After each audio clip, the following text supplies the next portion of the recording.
Welcome to my channel, The Human Frontier. The sky turned violet the day the army arrived. Not because of sunset. Because of their ships. They tore through the clouds like blades, thousands of them, their hulls reflecting cold starlight as they positioned themselves above our world in perfect formation. The atmosphere rippled under the weight of their gravitational anchors. Oceans trembled. Cities went silent. The Orenthian Empire had come. And they had not come to negotiate. I stood alone on the white stone steps of the Planetary Council Tower as evacuation sirens echoed across the capital. Shuttles screamed overhead, fleeing toward underground bunkers. Defense cannons rotated skyward, tracking targets they could never hope to hit. My name is Cale Arden. Former fleet commander. Discharged. Forgotten. Until that morning. "They're asking for you," the Prime Minister had said, her voice shaking as she handed me the transmission tablet. On the screen appeared a single symbol, an 8-pointed star encircled by silver flame. Royal insignia. Beneath it, a message. Send the human who defeated the Karthik line. Alone. I hadn't heard that name in years. The Karthik line had been a war I barely survived, a defensive stand against raiders along the outer colonies. We had held for 16 days against impossible odds. History called it a miracle. I called it loss. Now the Orenthians were invoking it. "They won't fire if you go," the Prime Minister had whispered. "They've made that clear." "And if I don't?" I asked. She didn't answer. She didn't need to. So I went. No armor. No weapons.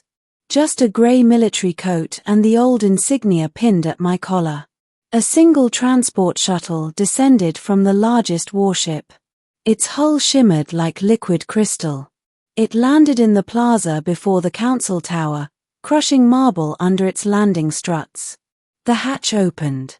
Rows of soldiers emerged, first tall, armored in gleaming silver exoplates, visors glowing with soft blue light. They formed two flawless lines from the shuttle to the base of the tower steps. An honor guard. Or an execution corridor. Then she stepped out. Princess Varith of the Orenthian Empire. Even from a distance, her presence altered the air. Her armor was not bulky like her soldiers. It was sculpted, sleek, luminous, woven with strands of living metal that shifted subtly with her movement. A faint halo of light hovered behind her head, projected by a thin circlet resting against her silver hair. She did not look at the city. She looked at me. The soldiers parted. I walked down the steps. Each footstep echoed louder than the last. Behind her, the sky remained crowded with warships. "They sent an army," I said when I reached her. Her eyes were an impossible shade of pale gold. "They sent a princess," she replied calmly. Her voice carried effortlessly, amplified by subtle tech woven into her collar. "I expected a fleet commander," she continued. "Or a council delegation. You asked for me." "Yes." Her gaze flicked briefly to the insignia on my collar. The human who held the Karthik line with 8 ships against 73. I didn't answer. The memory was still sharp enough to cut. "You are no longer in command," she observed. "No. Yet they trust you to stand here. They don't have a choice." A faint smile touched her lips. "Neither do you." The plaza was silent except for distant sirens. "State your demand," I said. "I have not come with a demand." The soldiers behind her shifted slightly, synchronized. "I have come with an evaluation." I frowned. "Of what?" "Of you." A ripple of unease ran through me. "You brought an army to evaluate one man?" Her eyes held mine steadily. "Yes." Before I could respond, her circlet pulsed. Above us, one of the warships shifted position. Its underbelly opened, revealing a massive energy cannon charging with ominous light. The crowd in the distance screamed. "Call it off," I snapped. She did not look at the ship. Your planetary shields are at 43% capacity, she said. Your orbital cannons are outdated by 2 generations. If we chose to invade, this conversation would not be happening. Then why are we still talking? Because I do not wish to invade. The cannon continued charging. Then stand down your ship, I said. Not yet. Her gaze sharpened. Records indicate you disobeyed direct orders at the Karthik line. I adapted to changing conditions. You sacrificed 2 cruisers to draw enemy fire. Yes. Why? Because they would have destroyed the civilian transports otherwise. The charging light intensified. You chose calculated loss over total defeat, she said. That's war. Her head tilted slightly. No, she said. That is leadership. The cannon fired. A beam of violet energy lanced downward, not toward the city. Toward us. Gasps erupted from the distant crowd. The beam struck the plaza and split around us. A shimmering barrier flared to life, encasing a circular area roughly 50 meters wide. We were sealed inside. The energy beam struck the barrier repeatedly, testing it, illuminating her face in flashes of violet light. What is this? I demanded. A controlled scenario, she replied calmly. The barrier absorbed the blast, but cracks of light spidered across its surface. If I wished to conquer your world, she said, raising her voice slightly over the thunderous impacts, I would not need an army. The beam ceased. Silence roared in its absence. The barrier flickered, then stabilized. Then why are we inside a firing test? I asked. Because, she said softly, I need to know if the legends are true. Legends? That you stand. I looked at the soldiers beyond the barrier. They remained motionless. You're testing my composure? I asked incredulously. I am testing your resolve. For what purpose? Her eyes narrowed slightly. For alliance. The word struck harder than the beam. Alliance. I repeated. Yes. With an army overhead. Power commands attention, she replied. But trust commands loyalty. The barrier dissolved suddenly. The plaza returned to normal, though the ground bore scorched marks from the blast. You could have killed thousands with that demonstration, I said. I calibrated it precisely. That's not the point. It is exactly the point, she countered. I require a leader who understands that power must be precise. I studied her carefully now. You're not here to conquer, I said slowly.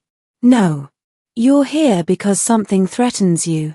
Her silence confirmed it. Our empire expands, she said carefully. But expansion invites rivals. Who? An enemy that does not negotiate. The sky flickered briefly as distant warships adjusted position. And you think Earth can help? I asked.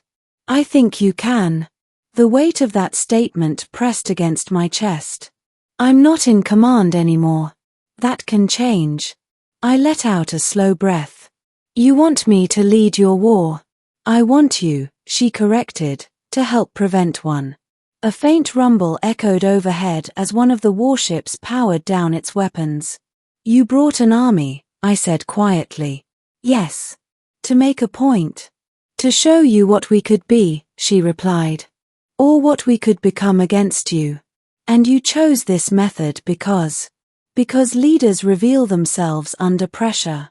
I looked out over the city. People were watching from rooftops, from distant windows. They thought this was an invasion. It wasn't. It was a proposition. You risked panic, I said. I risked misunderstanding, she corrected. I met her gaze again. And what if I refuse? She held my eyes steadily. Then we leave, she said. No bombardment. No. No ultimatum. No. The sincerity in her tone unsettled me more than threats would have. Why me? I asked again. Because you stood when retreat was logical, she said. Because you sacrificed assets, not principles. Because you are not blinded by pride. Her soldiers remained silent witnesses. You sent an army, I said slowly. Yes. And I stood alone. Yes. And that's what convinced you. Her lips curved faintly. It confirmed what I hoped. The sky began to clear as several warships powered down their gravitational anchors. You are not afraid of me, she observed. I am, I admitted. But fear doesn't decide my actions. A flicker of approval crossed her expression. Good.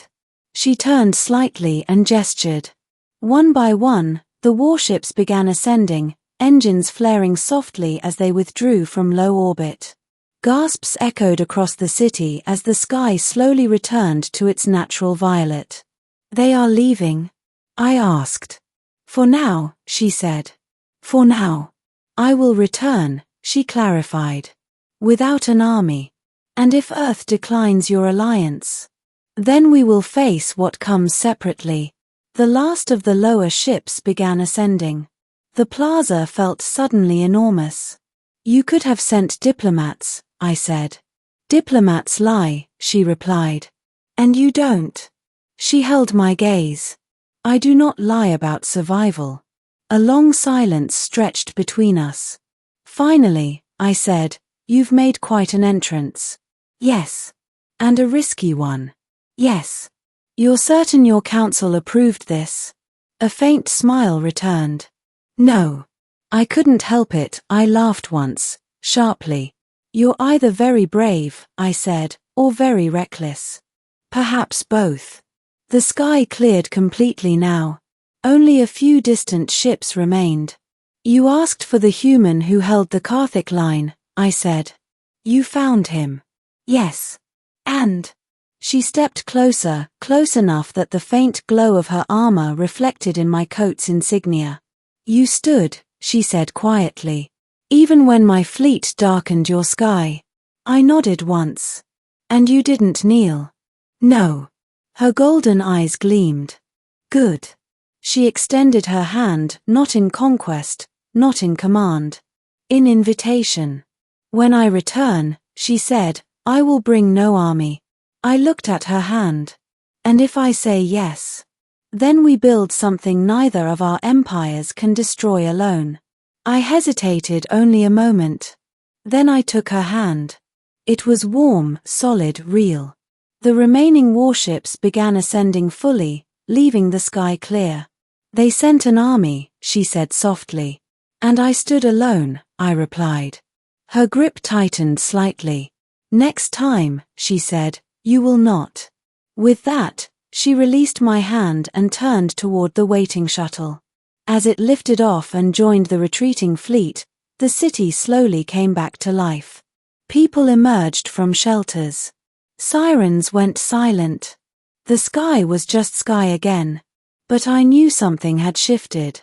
An army had come. Not to conquer, but to measure. And in the space between war and diplomacy, beneath a violet sky and the shadow of 1,000 ships, a princess had found what she was looking for. Not submission. Not fear. Resolve. And this time, when she returned, I wouldn't be standing alone. Thank you for listening. Subscribe for more cinematic science fiction stories.